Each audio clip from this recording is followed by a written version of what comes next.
Хидросистемот Ѓавато му е потребен на Дојранското езеро, особено во лето. Државата ќе мора да најде начин да го стави во функција, вели дојранскиот градоначалник Анго Ангов. Тој дури се нафаќа под утврдени услови да го преземат заедно со општина Богданци со цел да им користи на граѓаните, но и на езерото.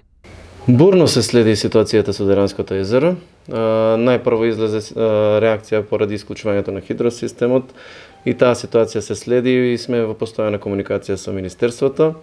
Така што навистина и ние како локална самоуправа правиме максимални напори овој хидросистем да се одржува во кондиција и посебно во летниот период да биде ставен во функција.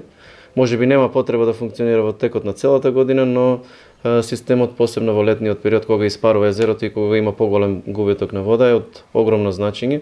Ангов тврди дека езерото е со безбедна вода за капење, но дотурот на свежа вода е неопходен.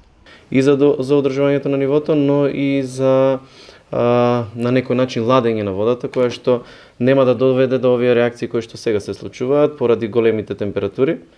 Самото езеро прави реакции, пени, тоа не е страшно, затоа што навистина ние и институциите на државата прават испитување постојано на езерото, имаме резултати од испитувањата и квалитетот на водата е трета категорија, односно категорија која што е дозволена за користење, односно за туристите да можат да се бањаат.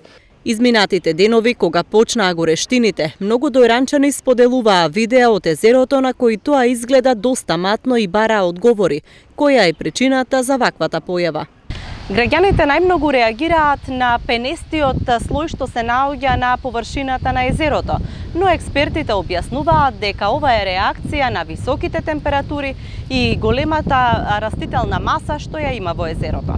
Дојран го живее врвот на туристичката сезона. Капацитетите се полни, има голем број туристи од соседните земји, особено срби кои патуваат на одмор во Грција.